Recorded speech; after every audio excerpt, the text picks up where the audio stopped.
Bienvenue au résumé des histoires. Dans cette vidéo, je vais expliquer ce film intitulé Gifted, sorti en 2009. Le film commence en 1966 où Benny Carson est un étudiant primaire à Détroit, qui est souvent moqué de sa performance inférieure à la moyenne à l'école. Un jour, tout en étant victime d'intimidation par ses camarades de classe, Benny riposte et frappe l'un des enfants à la tête. En conséquence, sa mère Sonia Carson est appelée dans le bureau du directeur.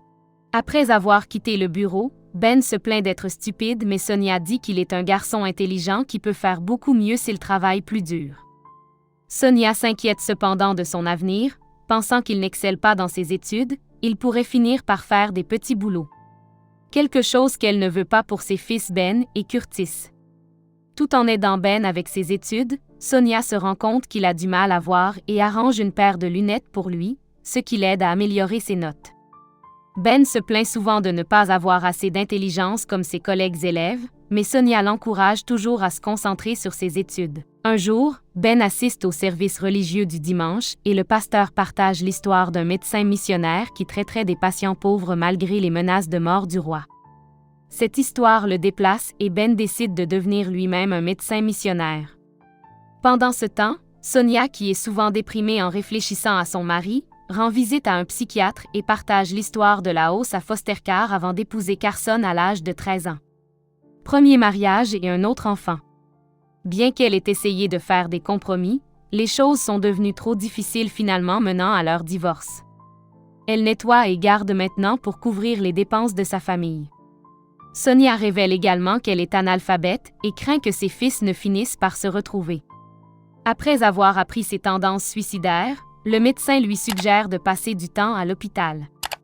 Tout en dînant avec les garçons ce soir-là, elle leur dit d'être absente pendant quelques semaines, mais cache la vérité qu'elle sera à l'hôpital. Elle leur rappelle d'étudier dur car elle pense que c'est la seule option qui peut changer leur vie pour le mieux. Après que Sonia ait déménagé à l'hôpital, Ben tient sa promesse de travailler dur et améliore progressivement ses performances académiques, obtenant finalement un A pour la première fois. Lorsque Sonia rentre à la maison et que Ben partage la bonne nouvelle avec elle, elle est très fière de lui. Après un certain temps, Sonia obtient un nouveau travail de nettoyage chez le professeur Burkitt, qui a une énorme collection de livres. Impressionnée par sa connaissance que Sonia a une idée de développer des habitudes de lecture dans ses fils. De retour à la maison, elle annonce qu'elle coupera leur temps d'écran et qu'ils devront visiter la bibliothèque et terminer 2 livres chaque semaine. Bien que Ben et Curtis protestent contre cela, Sonia ne montre aucun signe de clémence. Après avoir été traîné à la bibliothèque pour la première fois, Ben commence progressivement à l'apprécier et lit souvent à sa mère également.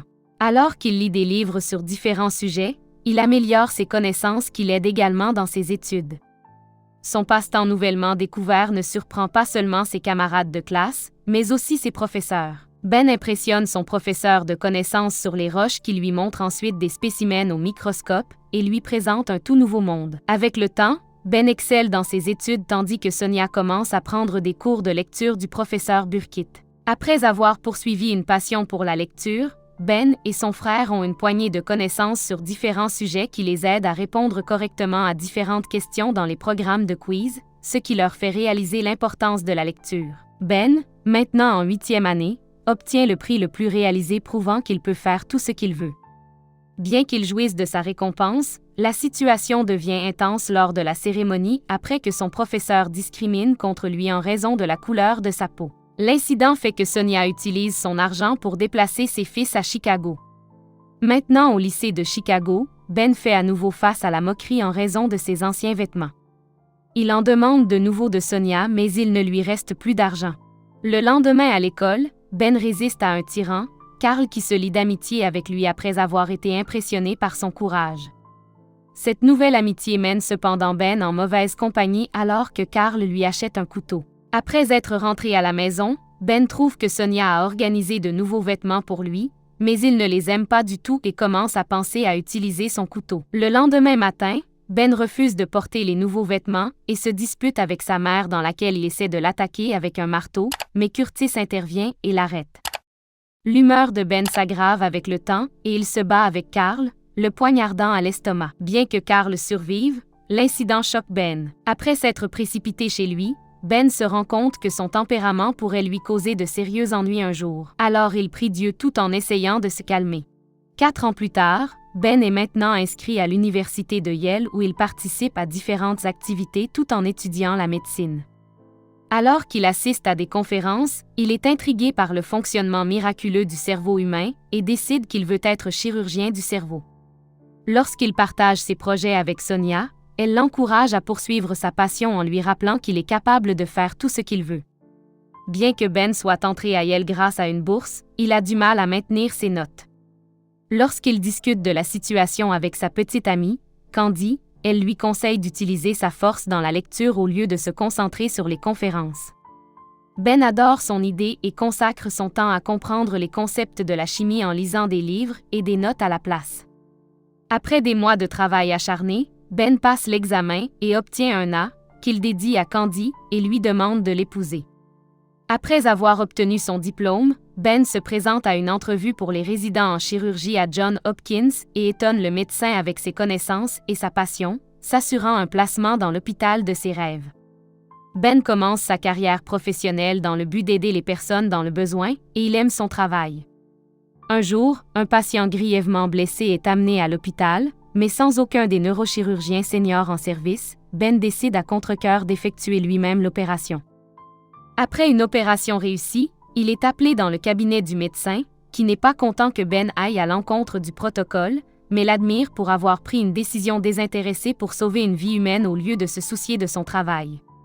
Cet incident s'avère être le point de départ de la carrière médicale florissante de Ben.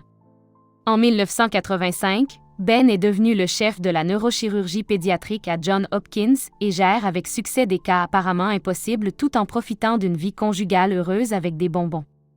Une jeune fille nommée Cynthia souffrant de crises graves est amenée à l'hôpital et après avoir examiné son cas, Ben a l'idée de retirer l'hémisphère gauche de son cerveau. L'opération s'avère être un autre succès dans sa carrière alors que Ben perfectionne l'hémisphérectomie pour traiter d'autres patients et obtient une énorme couverture médiatique pour ses services en neurochirurgie. Pendant ce temps, Sonia lui rend visite pour passer du temps avec ses petits-enfants et pour aider Candy qui est enceinte de jumeaux. Le cas de Candy se complique cependant après qu'elle ait eu des saignements abondants et qu'elle ait été transportée d'urgence à l'hôpital. Bien que les médecins réussissent à lui sauver la vie, ils perdent leurs jumeaux à naître. Après sa convalescence, Candy lui conseille de rejoindre l'hôpital car de nombreux autres patients ont également besoin de lui. Une fois en service, le médecin l'informe d'un cas de jumeaux siamois en Allemagne et lui demande de les soigner. Bien que de tels cas n'aient jamais survécu à la séparation, les médecins veulent toujours essayer, car sinon les enfants n'auraient pas une vie bien remplie. Bien qu'incertain, Ben s'envole toujours pour l'Allemagne et rencontre les parents jumeaux, Peter et Augusta Roche. Tout en s'occupant de ses enfants, Augusta dit à Ben que même si elle était au courant de l'état de ses enfants pendant la grossesse, elle ne pouvait pas les avorter. Sachant que les médecins pourraient ne pas être en mesure de sauver les 2 enfants, Peter le supplie de ne pas leur demander de choisir entre leurs fils. Après avoir examiné les jumeaux, Ben découvre qu'ils ne partagent aucun organe vital, mais qu'ils pourraient avoir des complications en raison de leur cerveau conjoint. Bien qu'il soit sûr de pouvoir séparer leur cerveau, Ben n'est toujours pas sûr du problème des saignements excessifs qui pourraient leur coûter la vie. Il retourne donc aux États-Unis, décidant de ne pas se faire opérer car il ne veut prendre aucun risque. De retour à la maison, alors que Ben s'occupe de ses propres fils, il pense à ses parents sans défense, puis informe son aîné qu'il est prêt à faire l'opération. Après avoir obtenu le feu vert, Ben commence ses recherches pour trouver un moyen de sauver les 2 enfants. En pensant à l'opération, Ben se souvient de ses propres jumeaux perdus et partage ses sentiments avec sa mère.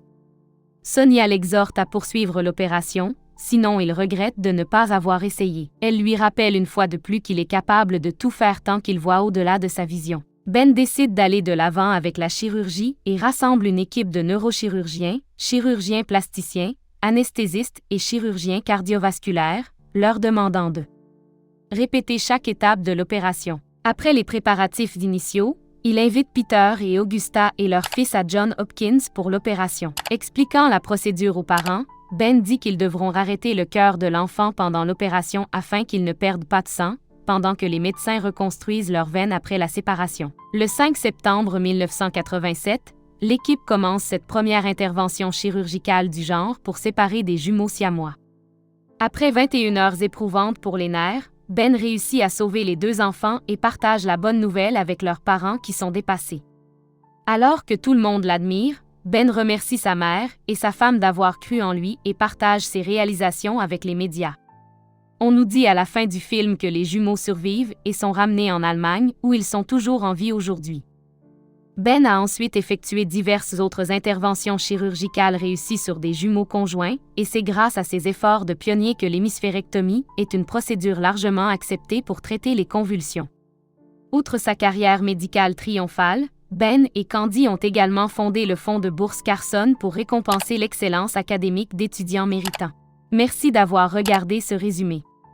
Abonnez-vous à cette chaîne pour des résumés plus intéressants.